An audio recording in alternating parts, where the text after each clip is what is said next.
Hello, I'm Steve Topik from the History Department. This seems, to me at least, like a good time to have coffee, but instead of drinking it, I'm going to talk about it. The title of my talk is America's Troubled Romance with Coffee. Now that sounds like I'm going to be talking about the United States. After all, coffee has been closely associated with U.S. identity, with U.S. history, and has been tied into central moments in our history, with independence, with the move west, with the Civil War, with, in the 20th century, Prohibition, the World Wars, the Cold War, and neoliberalism. So you would assume I was talking about the United States. That's a reasonable assumption. And to some extent, I will be. After all, U.S. is the main ex-British colony that turned away from tea to coffee. It's an assertion of national identity and national sovereignty. U.S. is also the largest consumer of coffee in the world. Some of the biggest innovations in the coffee trade over the last 150 years have been done in the United States. Some of the iconic companies come from the United States, and we changed the drink, which had been an elite one, into a popular one that we now know as a cup of joe. So there are a lot of things about the United States, as well as these very well-known companies, Folgers, MJB, well, very well known in my era anyway, Hills Brothers.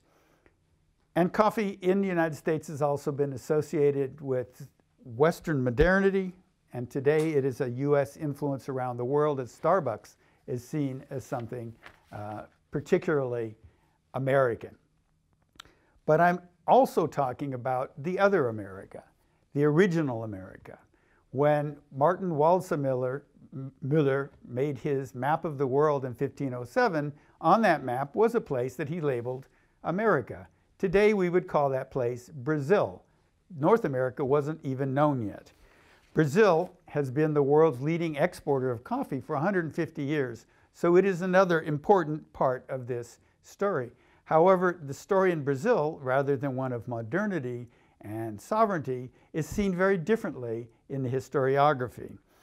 Brazilians like to say that Deus é brasileiro, that God is Brazilian, that he provided them nature's bounty, perfect climate, and so that it was almost obvious that they were going to be the world's largest coffee growers. On the other hand, rather than celebrating this as a sign of progress and modernity, often the literature has talked about coffee in Brazil as being something that was a colonial heritage or a feudal heritage, something that relied on slavery and routine rather than the innovation that I just mentioned for the United States. And the big stress on the fact that they were dependent on foreign markets. The whole literature called dependency, much of that was based on studies of the Brazilian example or based on Brazilians themselves coming up with that theory. So what we see here is what seems to be a very big north-south divide, both involved with coffee, the U.S. the main consumer, Brazil the main producer, but the results seem to be very different.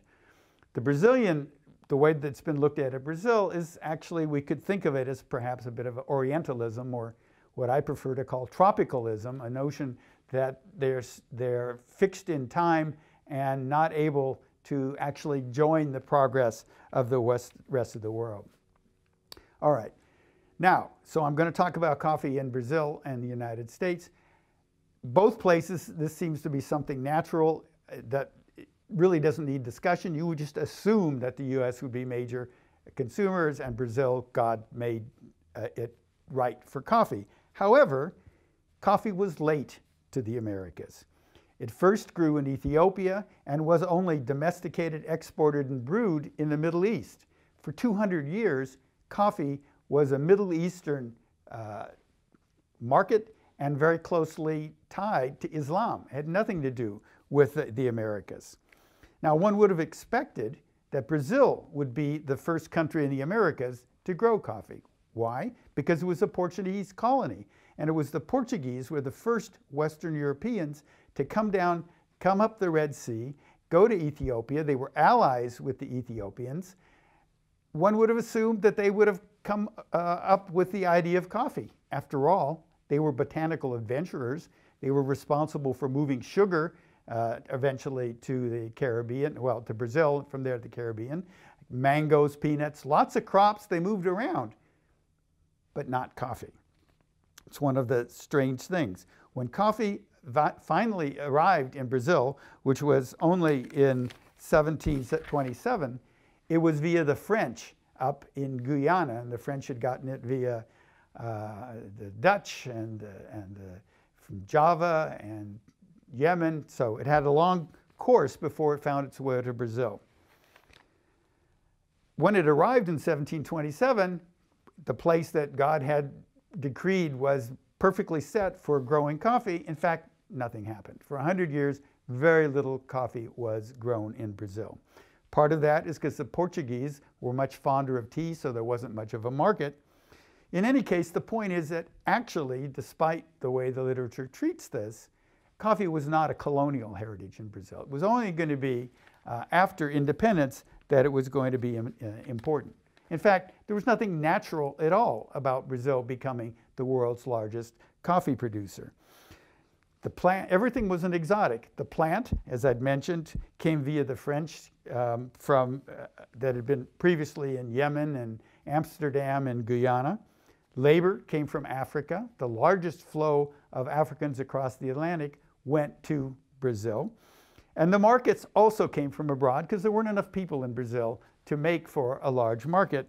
The main customers, in fact, eventually come from the United States. But in the United States, coffee was also slow. It was, again, not something that was inevitable, that was foreordained. 150 years after Jamestown was first settled, in fact, coffee was very rare and very expensive and really available only along the coast. So, however, by 1850, coffee in the United States is going to be the U.S. will be the main consumer of coffee in the world. So what happened? In 1700, almost no coffee, despite the fact the British had a very vibrant coffee house culture. Very little of that came to the U.S. And by 1850, it's a major consumer. What happened? Well, there were a number of things. The usual story that is told by people in the coffee trade is it was the Boston Tea Party, that colonists, angry at paying extra taxes, angry at loss of self-rule, rebelled against British tyranny, threw the tea in the Boston Harbor, and in fact, instead embraced coffee, which we view as a democratic drink, right? A cup of joe. And so this seems like is a very natural sort of a thing. The problem with that is it's not true. The idea that coffee was a freedom drink, a sovereignty drink, an anti-colonial drink is disproved by history. In fact, the Americans start to drink coffee when, after independence, they turn to trade with what was then called Saint-Domingue and would later, after independence, be called Haiti, a French colony which had the most intense use of slave labor in the world. The colonists were able to import coffee at a low price because they were engaged in the triangular trade, bringing goods both to the Caribbean and Africa, bringing slaves from Africa to Brazil. So this is really hardly an anti-slavery or a freedom sort of drink. It was much more because of low price than because of ideology that Americans adopt coffee. Now, they were able initially, as I said, with Haiti, but with the Haitian Revolution, the trade ceases. That, in fact, very little coffee, and indeed, since Southerners were the main presidents and dominated the government in the United States, they really essentially wanted to boycott Haitian coffee. The fact that Haiti was a fellow republic meant little. They were frightened of Haiti. So in fact, instead of turning to independent Haiti, the United States first turned to colonial Cuba. When that didn't work out, they turned to colonial Brazil. So it is going to be the fact that Brazil is able to produce, and really only starting on a large scale when the U.S. demand comes up with it, that's when we see that the importance of the climate and location, and as well about 1 million African slaves are going to combine to vastly increase production of coffee, keeping prices low. So that coffee, which as I'd mentioned, was too expensive in the United States, was a luxury drink up to this period, now all of a sudden is going to be available to more and more people. But there are other things going on in the United States that are going to expand its reach. The United States is going to have, of course, the largest Northern European immigration. And many of those people were coming from countries where coffee was something, it was a status symbol, something they sought, but it was too expensive. They come to the US and it's not so expensive. Why not? Well, part of the reason is because the US had the best railroad network in the world, so that coffee was going to be able to even get into the interior at a low price. Moreover, the colonists, when they came, they were getting jobs, earning money, because the economy was dynamic, and the Midwest was providing food at a low price, so people had more money to buy luxuries like coffee. In addition, unlike almost any other country in the world, the United States did not charge import taxes. So that also made a big dent in the price. This started with Andrew Jackson and was because of their fear of the federal government. So it's sort of a states' right thing, kept the price of coffee and taxes low, and meant that more and more people were able to buy it. In addition, later in the century, we have the Civil War. The Civil War is the largest war ever to happen on this continent and was going to demand tremendous provisioning for these hundreds of thousands of troops. What results from that are some of the first big food processing and product companies. Companies like Borden and Carnation are growing out of the Civil War. And this is also going to happen in the coffee sector, because a lot of the northern troops, the Southerners were a bit left out, found that coffee is a very good thing to have when you're tired and hungry and somebody's trying to shoot you. So war and coffee, from that point, came hand in hand, and each reinforcing the other. So, as a result of this, and then also the result of the rapidly growing processing industry, as I'd mentioned, with the Civil War, and then in the last decades of the 19th century, the United States by far is the largest producer and is changing the nature of the coffee industry by having very large roasters, great distribution systems, and even beginning to brand coffee. Up to that point, people had bought green beans, taken it home, and roasted it themselves, ground it at home. Now all of a sudden it's becoming an industrial product. And so you're getting larger and larger companies, and it's becoming available to more people. So this is showing, on the one hand, it's growing because of slaves in Brazil, on the other hand, because of factories in the United States. So we see then what appears to be, and the literature certainly stresses, a great dichotomy between the two, with Brazil then being a sparsely populated rural monarchy, the only monarchy in this hemisphere, dominated by export-oriented coffee barons, and with a large African slave laboring population. There, coffee was nature's raw bounty. It came out as a raw material, not a finished good. In the United States, on the other hand, coffee was seen as a result of a growing republic, as a result of having a more democratic system, wage labor, capital-intensive factories, which processed the coffee and which, in fact, the workers could drink. So what we get is a north-south, a big division in the world, which of course, the social science literature to this day stresses. It is, as I mentioned, sort of an Orientalism or tropicalism between the US, between the two Americas. But in fact, actually, at the end of the 19th century, that divide was beginning to already diminish. First of all, the monarchy was overthrown in 1889. Slavery was abolished a year before that. European immigrants start flooding in, eventually 3 million of them. Cities are going to grow up. Brazil's one of the largest, by far the largest agricultural exporting country to build a substantial railroad system, lots of steamships coming in, telegraphs, cities grew.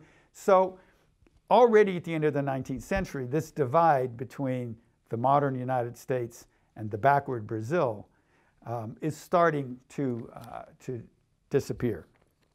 In the 20th century, the coffee industry is going to again be, or continue to be, restructured. And both Brazil and the United States are going to play central roles in this. One of the main changes that's going to occur is that the state, the government, is going to play a large role. In the case of the United States, we have the Pure Food and Drug Act, where the government steps in and is going to make some inspections as to where the coffee is coming from, what is being added, trying to reassure the consumer that he or she is getting a good product.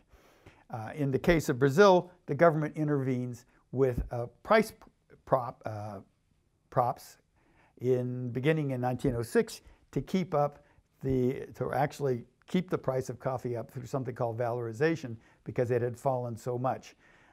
They were going to continue with these valorizations and eventually institutionalize them at the provincial level, then the national level by 1930, and eventually this becomes internationalized, so that in World War II, the United States and the Latin American coffee producers are going to join together, set quotas, set prices, so that the prices remain low enough for consumers in the north, but also high enough that people in the south are not going to be convinced to become revolutionaries or to join German Nazism. So we then have a organized, and I should point out that coffee was the first commodity in which this happens, and Brazil is the first exporting country, ex-colony, to play such a central role in an important commodity.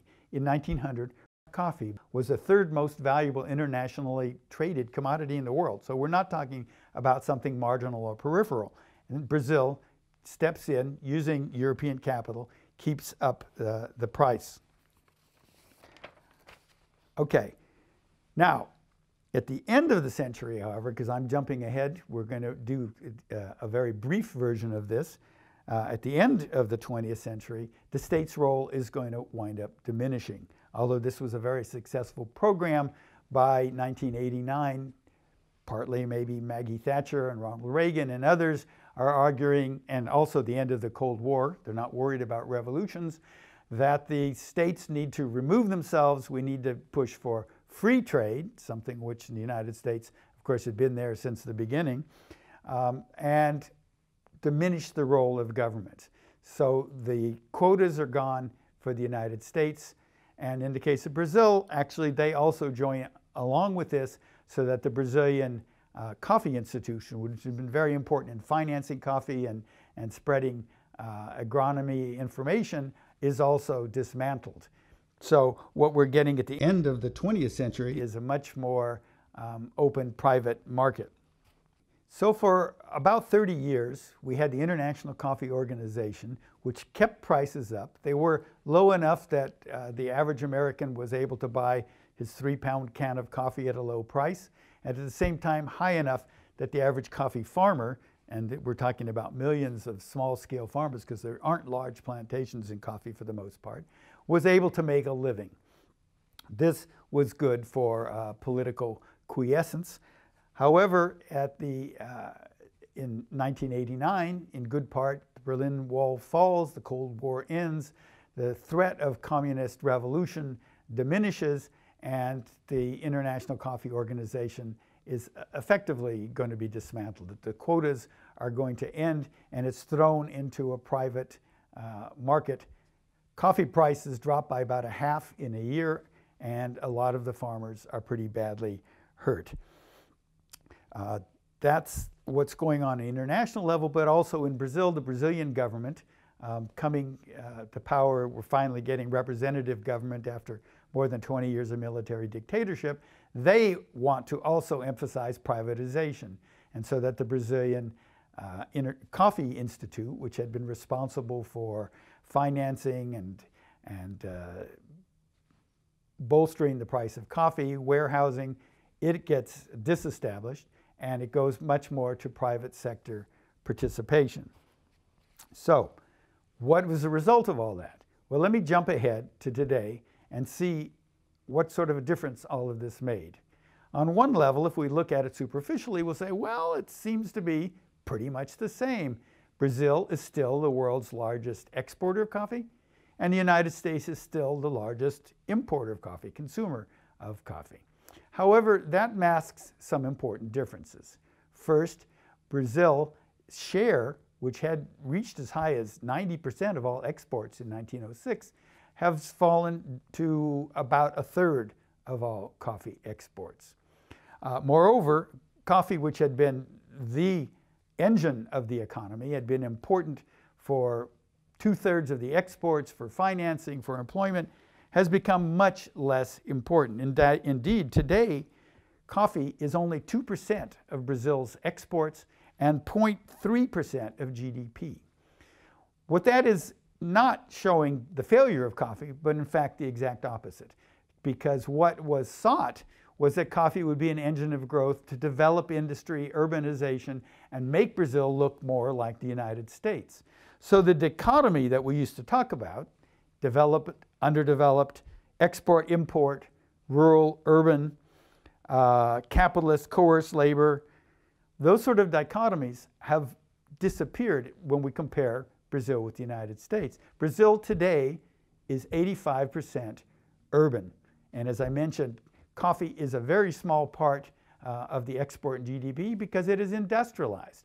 Brazil is today the world's fifth, in 2011 it was the world's fifth largest economy. It is still the world's fifth largest in size and in population of countries, fifth largest car market.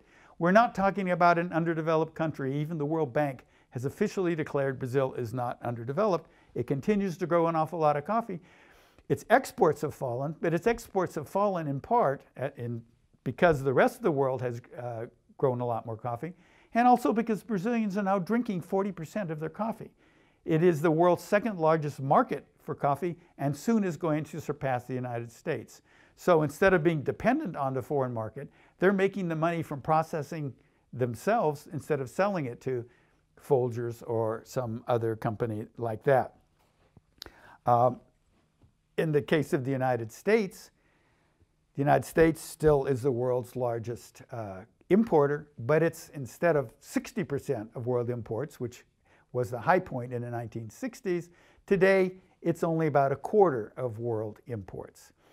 It has fallen in part because other parts of the world are importing much more. As I mentioned, Europe has overcome the devastation of World War II. Europeans are buying a lot of coffee.